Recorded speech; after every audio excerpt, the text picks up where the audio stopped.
بسم الله الرحمن الرحيم. الحمد لله رب العالمين، والعاقبة للمتقين، ولا عدوان إلا على الظالمين، والصلاة والسلام على رسوله الكريم، اما بعد۔ اللہ تبارک و تعالی پر حمد الثنا اور اس کے نبی کریم صلی اللہ علیہ وسلم پر بے شمار بے حد بے عدد درود السلام کے بعد، محترم ناظرین، قصص القرآن کے اس سلسلہ وار پروگرام میں ہم آپ کی خدمت میں حاضر ہیں۔ السلام علیکم ورحمۃ اللہ وبرکاتہ۔ ناظرین کرام، ہماری گفتگو آج کی اس نشست میں قرآن مجید میں 4 ایسے انبیاء کا ایک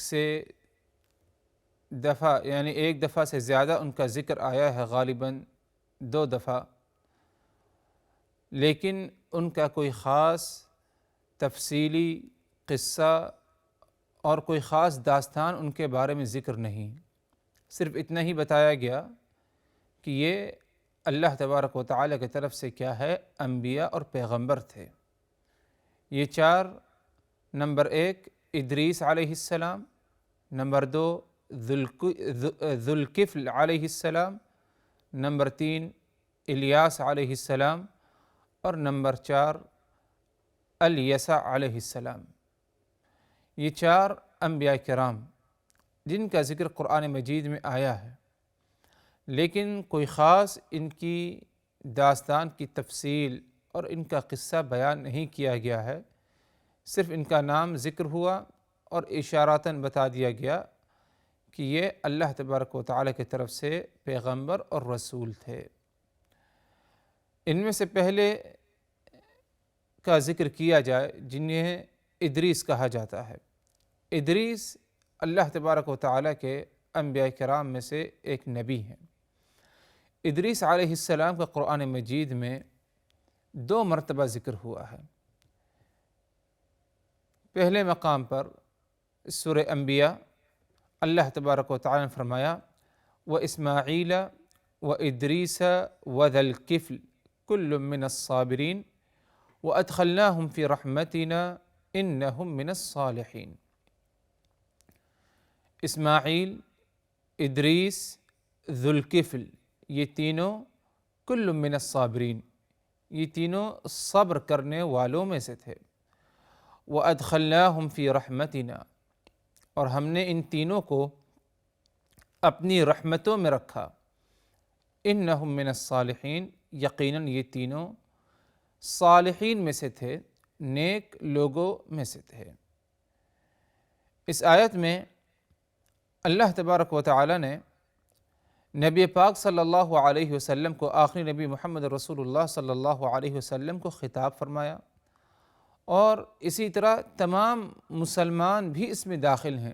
ہر وہ شخص جو اللہ اس کے رسول پر ایمان رکھتا ہے کہ ان تینوں انبیاء کو پہچانے، جن میں سے ایک ادریس علیہ السلام ہیں، یہ صبر کرنے والوں میں سے تھے، اور اللہ تبارک و تعالی نے انہیں اپنی رحمتوں سے نوازا، اور اللہ تبارک و تعالی نے ان کا شمار صالحین میں سے کیا تھا۔ اسی لیے اگر دیکھا جائے تو ادریس علیہ السلام جن کا ذکر اس آیت میں ہے، اور ان آیتوں پر غور کر کے ہم اس نتیجے پر پہنچتے ہیں کہ ادریس علیہ السلام کے اندر 3 اہم صفات ایسی پائی گئی جن کا ذکر اللہ تبارک و تعالی نے قرآن مجید میں کیا۔ پہلی صفت فرمایا اللہ نے کل من الصابرین، صبر کرنے والوں میں سے تھے، صبر کرنے والوں میں سے تھے۔ اور جانتے ہیں، ہم میں سے ہر ایک اس بات کو جانتا ہے کہ صبر کتنا اہم عمل ہے۔ اللہ تبارک و تعالی کی اطاعت کے معاملے میں صبر کیا جائے، اللہ تبارک و تعالی کی نافرمانیوں سے اپنے آپ کو بچانا، اس میں بھی صبر کی ضرورت پڑتی ہے۔ اور اسی طرح بلا، مصیبت، پریشانیوں کا معاملہ جب آتا ہے، ابتلا کا معاملہ آتا ہے، تو ایسے معاملے میں بھی صبر کی ضرورت پڑتی ہے۔ اور جو انسان صبر کرتا ہے، مکمل صبر کے تقاضوں کو پورا کرتا ہے، اللہ تبارک و تعالی اسے بہت ہی اونچے درجے سے کیا ہے نوازتا ہے، ایسے شخص کا بہت ہی اونچا مقام ہو جاتا ہے۔ اسی لیے ادریس علیہ السلام کی صفات میں سے ایک صفت کا جو ذکر اللہ تبارک و تعالی نے فرمایا، من الصابرین، یہ ادریس صبر کرنے والوں میں سے تھے۔ دوسری صفت جو اللہ تبارک و تعالی نے ادریس علیہ السلام کے ہمیں بتائی وہ یہ من الصالحین، یہ ادریس صالح لوگوں میں سے تھا۔ صالح سے مراد نیک لوگ، جن کے اندر خیر اور بھلائی پائی جاتی ہے، خیر اور بھلائی کے تقاضوں کو پورا کرتے ہیں، برائیوں سے اپنے آپ کو ہمیشہ بچاتے ہیں، یہ صالحین لوگ ہیں۔ اللہ کی خوب زیادہ اخلاص کے ساتھ یکسو ہو کر اللہ کی طرف متوجہ ہو کر اللہ کی ذات کی عبادت کرنا، یہ صالحین لوگ ہیں۔ تو ادریس کی ایک دوسری صفت جو بیان کی گئی من الصالحین، یہ ادریس صالحین میں سے تھا، یعنی نیک لوگوں میں سے تھا۔ ایک تیسری صفت ادریس علیہ السلام کی یہ کہ ادریس علیہ السلام پر اللہ تبارک و تعالی نے رحم فرمایا، اور ادریس علیہ السلام کو اللہ تبارک و تعالی نے اپنی رحمتوں میں رکھا۔ فرمایا اللہ نے وَأَدْخَلْنَاهُمْ فِي رَحْمَتِنَا، اور ہم نے ان کو اسماعیل، ادریس، ذوالکفل، ان تینوں کو ہم نے اپنی رحمتوں میں رکھا۔ تو کہنے کا مقصد یہ تھا حضرات کہ ادریس اللہ تبارک و تعالی کے انبیاء میں سے ایک نبی ہیں، اور ان کا ذکر قرآن مجید میں دو مقام پر آیا۔ پہلا مقام سورہ انبیاء، اور سورہ انبیاء میں جب ذکر آیا تو اللہ تبارک و تعالی نے تین اہم خوبیوں کا بھی ان کا ذکر کیا۔ پہلی خوبی کہ صابر تھے، دوسری خوبی صالح تھے، تیسری خوبی کہ ادریس مرحوم تھے، اللہ تبارک و تعالی کی رحمتوں میں تھے، اللہ نے اپنی رحمتوں میں ان کو رکھا۔ اب اگر دیکھا جائے کہ دوسرا مقام جہاں پر ادریس علیہ السلام کا قرآن مجید میں ذکر آیا وہ ہے سورہ مریم۔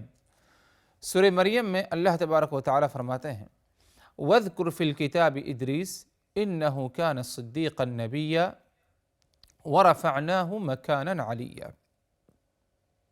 اے نبی، اس کتاب میں تم ذکر کرو، اس کتاب میں تم یاد کرو۔ کتاب سے مراد قرآن مجید، اور یاد کرنے سے مراد کہ ادریس کے قصے کو اپنی قوم تک، دوسروں تک جو ہے پہنچاؤ۔ ادریس اللہ کے نبی تھے، اور اللہ تبارک و تعالی انہیں بلند مقام اور درجہ عطا کیا۔ یہ ساری باتیں تم خود یاد رکھو اور اپنے اوپر ایمان لانے والوں کو بھی بتاؤ۔ تو فرمایا اللہ تبارک و تعالی وَاذْكُرْ فِي الْكِتَابِ إِدْرِيسَ، اس کتاب میں قرآن مجید میں ادریس کو یاد کرو۔ ادریس کا ذکر ہے۔ ادریس کون تھے؟ إِنَّهُ كَانَ صِدِّيقًا نَبِيًّا وَرَفَعْنَاهُ مَكَانًا عَلِيًّا، یقیناً ادریس صدیق تھے اور نبی تھے۔ مزید اور فرمایا وَرَفَعْنَاهُ مَكَانًا عَلِيًّا، اور ہم نے ادریس کو بلند مقام کی طرف کیا ہے اٹھا لیا، بلند مقام پر ہم نے انہیں اٹھا لیا۔ تو اس آیت پر بھی اگر غور کیا جائے، ان دونوں آیتوں پر، تو ادریس علیہ السلام کے بارے میں تین باتوں کا ذکر آیا۔ پہلی بات کہ ادریس صدیقاً، یعنی ادریس صدیق تھے۔ صدیق صدق سے ہے، اور صدق کہتے ہیں سچائی کو۔ تو ادریس علیہ السلام کے بارے میں اگر بتایا گیا کہ ادریس صدیق تھے، تو مطلب یہ ہوا کہ ادریس علیہ السلام صدق کے، سچائی کے تمام تقاضوں کو پورا کرنے والے تھے۔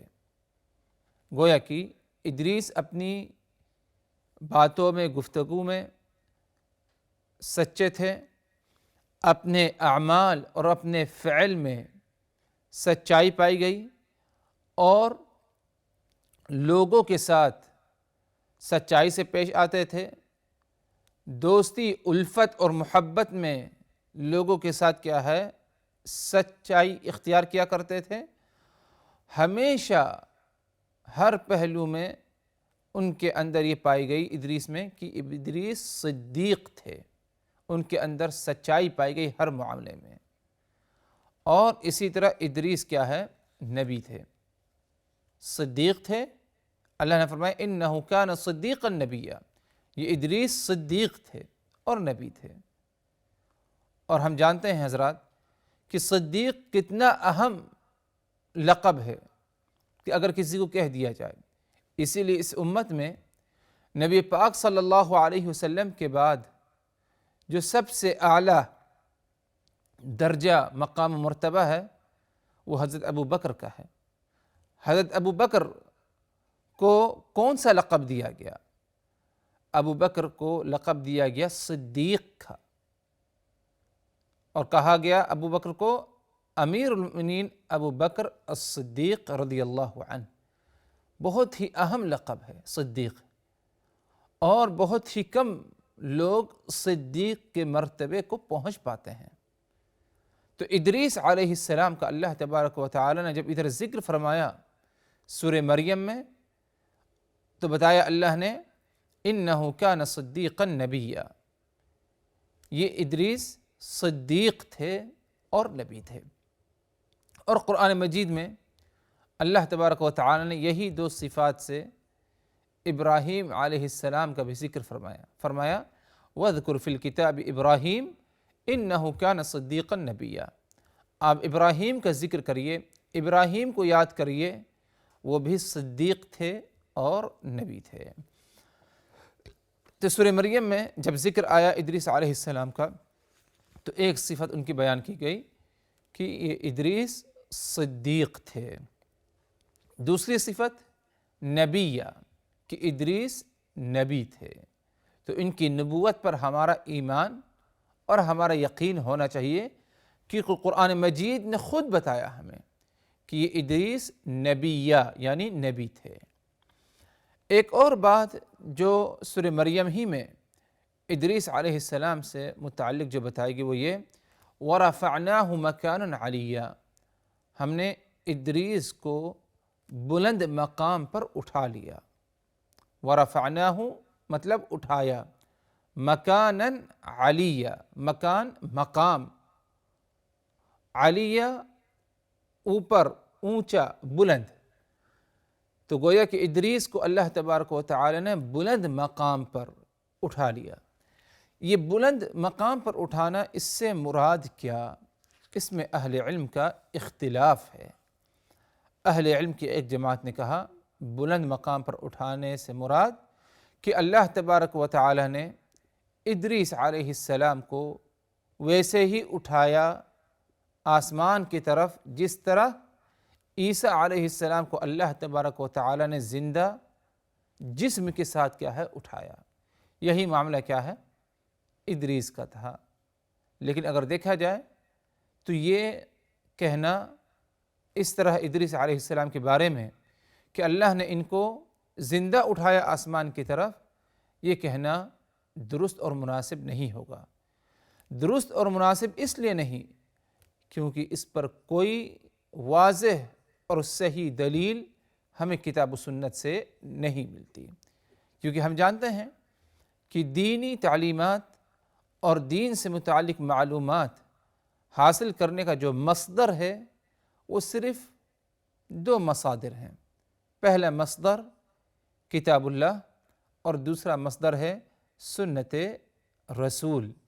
اگر ان دونوں کا مطالعہ کیا جائے، کہیں پر بھی صراحتاً اس بات کا ذکر نہیں کہ اللہ تبارک و تعالی نے ادریس علیہ السلام کو زندہ آسمان کی طرف اٹھایا جس طرح عیسیٰ کو اٹھایا تھا۔ ہاں، عیسیٰ علیہ السلام کے بارے میں ذکر ہے واضح طور پر، جیسے کہ اشارتاً بات آگے آنے والی ہے، لیکن ادریس علیہ السلام کے بارے میں کہیں پر بھی اس بات کا ذکر نہیں ہے۔ اسی لیے راجح قول اور جو صحیح قول ہے اس مسئلے میں وہ یہی کہ اللہ کا یہ فرمان وَرَفَعْنَاهُ مَكَانًا عَلِيًّا، ہم نے ادریس کو بلند جگہ پر اٹھایا، مقام پر، مطلب یہ کہ اللہ تبارک و تعالی نے انہیں بلند مقام و مرتبے سے نوازا، اللہ نے انہیں بلند مقام و مرتبے سے نوازا۔ اور یہ بلند مقام و مرتبہ کیا ہے؟ جیسے کہ نبی پاک صلی اللہ علیہ وسلم کے معراج کے قصے میں اس بات کا ذکر آتا ہے کہ اللہ تبارک و تعالیٰ کے حکم سے جب آپ کو معراج کرائی گئی، آسمان کی طرف، مسجد اقصی سے آسمان کی طرف آپ کو لے جایا گیا، اور جو ہے آسمان جانے کے بعد مختلف معاملات پیش آئے، تو آپ کو جب مسجد اقصی سے آسمان کی طرف معراج کرائی گئی تو آپ کے ساتھ جبریل علیہ السلام تھے۔ روایتوں میں آتا ہے، جیسے کہ صحیح بخاری صحیح مسلم کی روایت ہے، کہ جب آپ صلی اللہ علیہ وسلم کو معراج کرائی گئی تو جبریل علیہ السلام آپ کے ساتھ تھے۔ آپ جب پہلے آسمان پر پہنچے، دوسرے آسمان پر آپ گئے، تیسرے آسمان پر گئے اور چوتھے آسمان پر گئے۔ جب آپ چوتھے آسمان پر پہنچے تو ادھر ادریس علیہ السلام کی آپ سے ملاقات ہوئی، اور اس سے پہلے جو پہلا آسمان، دوسرا آسمان، تیسرا آسمان، ہر آسمان پر پہنچنے پر جبریل علیہ السلام ساتھ تھے، اور جبریل علیہ السلام ہر آسمان پر پہنچنے کے بعد آسمان کا دروازہ کھلواتے، اور اندر سے سوال ہوتا کہ کون ہے، تو جبریل بتاتے کہ میں جبریل ہوں۔ پوچھا جاتا کہ تمہارے ساتھ کون ہے، جبریل علیہ السلام بتاتے میرے ساتھ محمد رسول اللہ صلی اللہ علیہ وسلم ہیں۔ پوچھا جاتا کہ محمد اپنے سے آئے ہیں یا ان کو بلایا گیا ہے، جبریل علیہ السلام کہا کرتے کہ محمد صلی اللہ علیہ وسلم کو بلایا گیا ہے۔ اس کے بعد آسمان کا دروازہ کھلتا۔ تو یہی معاملہ پہلے آسمان، دوسرے آسمان، تیسرے آسمان، چوتھے آسمان پر بھی یہی معاملہ ہوا۔ تب چوتھے آسمان پر پہنچے اور داخل ہوئے تو رسول اللہ صلی اللہ علیہ وسلم کی ملاقات ادریس علیہ السلام سے ہوئی۔ جب ادھر ادریس علیہ السلام سے ملاقات ہوئی، کیا معاملہ پیش آیا، انشاءاللہ اس کی تفصیل اور اس کی وضاحت اگلی نشست میں۔ آج ہم اسی پر اکتفا کرتے ہیں، اسی پر اپنی باتوں کو ختم کرتے ہیں۔ اللہ تعالیٰ سے دعا کرتے ہوئے رخصت ہوتے ہیں کہ الہ العالمین ہم نے جو کچھ کہا سنا، ان باتوں کو اچھی طرح سمجھنے کی، یاد رکھنے کی، عمل کرنے کی، عبرت و نصیحت حاصل کرنے کی ہمیں توفیق دے۔ وآخر دعوانا ان الحمد للہ رب العالمین، والسلام علیکم ورحمۃ اللہ وبرکاتہ۔ لقد كان في قصصهم عبرة لأولي الألباب ما كان حديثا يفترى ولكن تصديق الذي بين يديه وتفصيل كل شيء وهدى ورحمة لقوم